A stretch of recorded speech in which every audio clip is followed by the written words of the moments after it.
Shalom, salam sejahtera bagi kita semua. Saat ini saya akan membawakan renungan berjudul Hak dan Kewajiban. Bacaan Alkitab terdapat dalam Filipi pasal 2 ayat 5 sampai ayat 8. Bunyinya demikian. Hendaklah kamu dalam hidupmu bersama menaruh pikiran dan perasaan yang terdapat juga dalam Kristus Yesus, yang walaupun dalam rupa Allah, tidak menganggap kesetaraan dengan Allah itu sebagai milik yang harus dipertahankan, melainkan telah mengosongkan dirinya sendiri dan mengambil rupa seorang hamba dan menjadi sama dengan manusia. Dan dalam keadaan sebagai manusia, ia telah merendahkan dirinya dan taat sampai mati, bahkan sampai mati di kayu salib.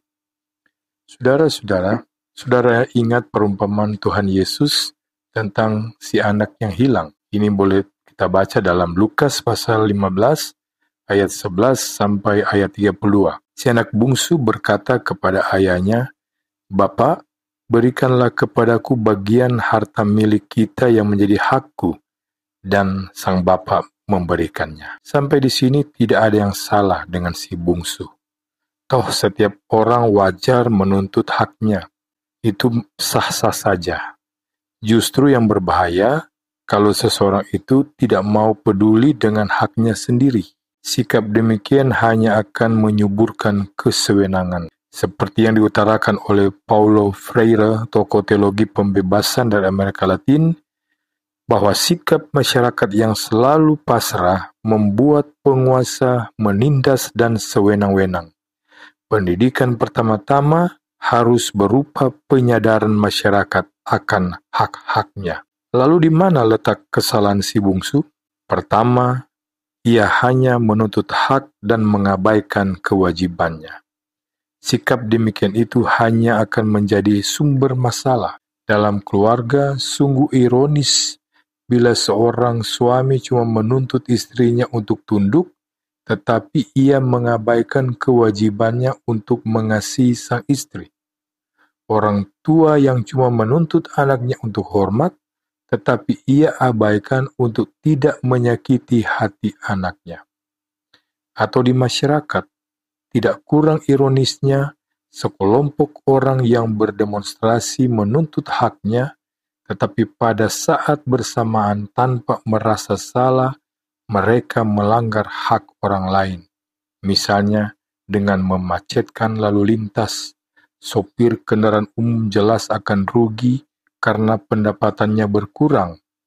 Belum kalau ada pada saat itu orang yang lagi kepepet harus buru-buru. Betul memang kewajiban tanpa hak adalah perbudakan, tetapi hak tanpa kewajiban adalah penindasan. Yang satu tidak boleh mengabaikan yang lain. Keduanya hak dan kewajiban seumpama dua sisi dalam satu mata uang yang sama. Jika salah satu diabaikan, akan jadi masalah. Hal yang kedua, si bungsu tidak mempergunakan haknya dengan bertanggung jawab. Setelah mendapatkan haknya, ia malah berfoya-foya, merenggut kenikmatan duniawi, dan memuaskan hawa nafsunya sendiri tanpa batas. Saudara-saudara, ada 3 penyakit rohani yang sangat berbahaya, yaitu takabur, tamak, dan nafsu yang tidak terkendali. Ketiganya bersumber pada ketidakmampuan mempergunakan hak dan potensi yang dimiliki secara benar dan bertanggung jawab. Lupa Tuhan, lupa diri, hanya menjadi budak nafsu. Jadi, hak dan kewajiban harus dijalankan secara seimbang. Hanya saja ada satu sikap yang jauh lebih luhur dari sekedar itu, yaitu ketika seseorang itu dengan rela melepaskan haknya, bukan karena pasrah atau apa boleh buat, tetapi dengan sadar melepaskan haknya demi orang lain yang lebih membutuhkan atau demi kepentingan yang lebih besar. Misalnya, pemuda yang memberikan tempat duduknya dalam bus kepada seorang ibu tua yang tidak kebagian tempat duduk, atau seorang anak yang rela berbagi hadiah yang diterimanya dengan temannya yang tidak mendapat apa-apa, atau seorang pemimpin yang rela melepaskan jabatannya demi kehidupan masyarakat yang lebih harmonis.